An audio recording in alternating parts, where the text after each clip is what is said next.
Small form factor shotgun microphones like this one are inexpensive, they're easy to use, and it's a great way to boost the sound quality on either your camera or your cell phone if you're just starting out making your own videos.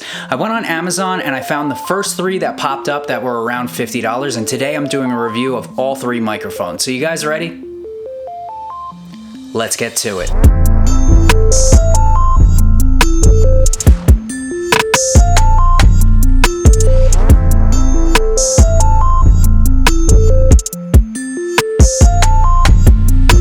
What's up guys, thank you for joining me. I'm your host Sam, and today we're going over three different camera microphones that I bought on Amazon, and the first one is the Rode Video Micro. If you own a camera, you've probably heard of the company Rode. They're a super well-respected big box brand that you can find at literally any camera store. Second on our list is the Pixel M80, and Pixel is more of an Amazon-based brand. They make affordable products and they can only be found on Amazon, but don't let that fool you. I still really like their product. Third up to bat today is the Movo VXR10, and I don't know anything about Movo as a brand, but what I do know is it's literally the first microphone that pops up on Amazon if you type in video microphone. So there must be a reason that it's that popular. So instead of just showing you guys the test footage later on in the video, I'm also going to be switching mics while I'm talking to you guys, and you can watch up in the top right hand corner to see which microphone I'm using at the time. So what are the prices of these three microphones? The Pixel M80 comes in at $37.99. The Movo VXR10 comes in at $39.95. The Rode Video Micro at the top at $54.75. Before we get into it with these three mics, what exactly is a shotgun microphone? Well, normal microphones like in your camera or your cell phone if you're trying to record a video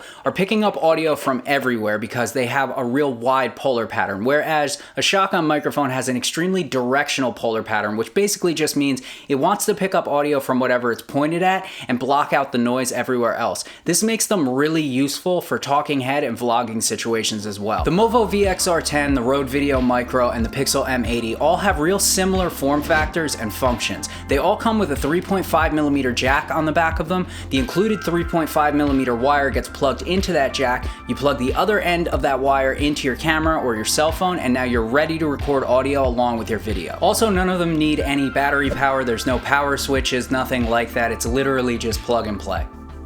Like, literally. All three of these microphones come with what's called a Rycote Lyre shock mount, and it's basically just a springy piece of plastic which reduces the noise from jostling the camera around when the microphone is mounted on top of it. The thing I like about the shock mount for the Rode is it has this rubber on the inside. It just makes it feel like they put a little more effort into it, if you know what I'm saying. And while we're talking about these shock mounts, this is the Movo one. It's made of hard plastic, and hard plastic is brittle, so it broke immediately. And I thought to myself, oh, I must have did something wrong, like I tried to put it in a spot that was too wide on the microphone. Thank goodness it came with a second one. Well, the second one broke immediately as well in a different spot. It broke on one of these arms down here. So good going, Movo. I like the Pixel shock mount the best out of all of them because it has two different arms, unlike the Rode or the Movo, which are just one. It seems to keep the microphone a little bit more sturdy. All three of these microphones come with what's called a Deadcat windscreen, and it's that big fuzzy thing that you see on some microphones, and its only function is to just cut down on that rumbling noise that you get when you're shooting outside in the wind. And all three of them work really well. Don't underestimate the Deadcat. At first I was like, that's not gonna work, and then I used one and it worked so well that it's unbelievable. Like, you can be shooting in the wind and there's no rumble whatsoever. Here we are in a vlogging style situation with the Rode Video Micro. It has the Deadcat windscreen on it. It's not super windy out right now, but I just wanted you guys to get a feel for what this test would sound like. Now, this is the exact same situation with the Pixel M80. I have the Deadcat windscreen on the Pixel. Last but not least on the test is the Movo VXR10, and this is what it sounds like with its Deadcat windscreen on, and it's not really windy at all now. I do have one complaint with these though. The Movo and the Rode Deadcats both have rubber O-rings that give you space to put the microphone into it. The Pixel's does not, so it'll just kind of like bunch the Deadcat up and not go in, and it'll just fall off.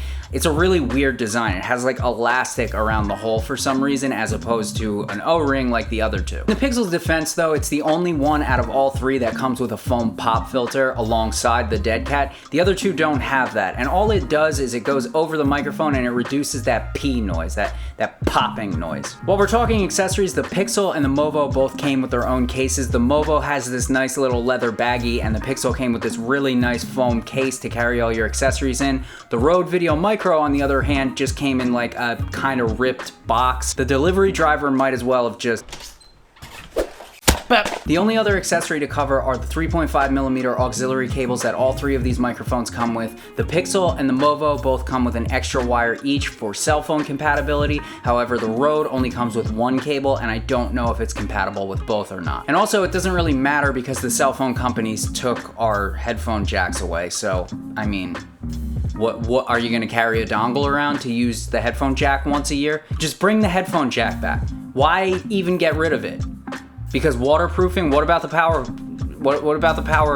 hole? As a test, I recorded my voice through all three of these microphones, and then I took those sound files and put them into what's called a parametric EQ.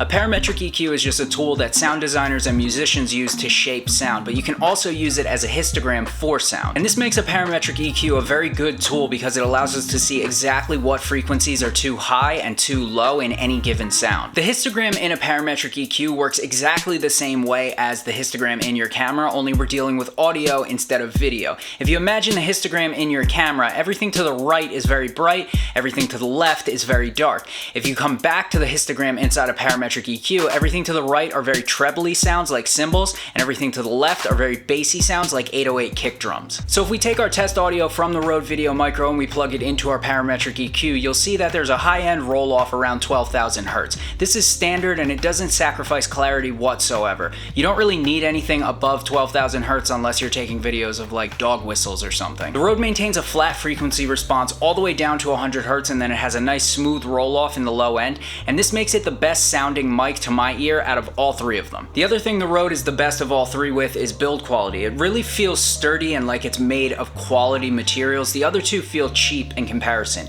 Even though this is a small form factor vlogging mic, the Rode really feels like a professional tool. The only downsides to the Rode Video Micro are it has the least accessories that it's included with, and it's the most expensive out of the bunch. Moving on to the Movo VXR10, for some reason this microphone is about 1.5 decibels louder than the other two, and I have no idea why. I don't know if maybe it's a power consumption issue or something like that, but I just immediately noticed that it was louder than the other two. Looking at our test audio for the Movo in the parametric EQ, it looks like there's a high roll off at about 10,000 Hertz. It's very steep, and then below 10,000 Hertz down to about 2,000 Hertz, it's a little bit louder than the rest of the frequency response. This gives the mic a very harsh, brassy tone to it. On the low end, it starts to roll off around 245 Hertz, which is very high in my opinion. I guess they tailor-made this microphone for just vlogging or voice applications, but if you're planning on using it for anything other than the human voice, it may not be the right choice because there's a lot of bass missing from this microphone. The one thumbs up I will give the Movo VXR10 is they did try to include a lot of accessories, but because the mounts broke immediately, that's kind of a moot point. Other than that, it's my least favorite microphone on this list by a pretty wide margin. The Pixel M80 is the microphone on this list that I've owned the longest out of all three of them. I've had it for about a year now, and I only ran into one issue with it so far. I had to unscrew the front of it and remove that little screen because it was making this rattling noise inside the mic while I was trying to record. Other than that, I've had no issues with the M80 the whole time I've owned it. Looking at the sound quality, there is a high-end roll-off at about 10,000 Hertz, which makes it sound a little bit more muffled than the Rode, but like the Rode, it also has a nice flat frequency response all the way down to 175 Hertz, where it rolls off pretty dramatically on the low end. The Pixel also comes with the most accessories out of all of these microphones. It comes with a hard case, it comes with a Deadcat windscreen, it comes with a pop filter, it comes with an extra cell phone wire, it comes with a wire extender, 2 mounts, and the mounts have dual arms instead of just one arm like the Rode, and it's like wobbling around on top of my camera. I actually kind of like the Pixel. If I was recommending it to somebody just starting out and they just want to do vlogs, I might recommend the Pixel. It's cheaper and it comes with more stuff, and the sound quality is right below the Rode in my opinion. But of course, I have to come down on one side or the other, and if somebody had a gun to my head and they said pick the best mic on this list, it would definitely be the Rode Video Micro. I think it has the best build quality, it has the best sound quality, and it feels the most like a professional tool to me. But that doesn't mean that that's going to be the right choice for you. The Pixel M80 is a great microphone that comes with a lot of accessories, and it's a lot less expensive than the Rode Video Micro is. At $37, you can't really beat the value that you get for the Pixel M80. As far as the Movo VXR10, somebody once told me, if you don't have anything nice to say, don't say it at all. So I'm not going to say anything else about the Movo VXR10. I hope you got something out of this video. If you did, consider going down and hitting the like and the sub button. It means the world to content creators like me. Thank you for joining me on another episode of Sam Has a Spending Problem, and I'll see you guys in the next one. Bye!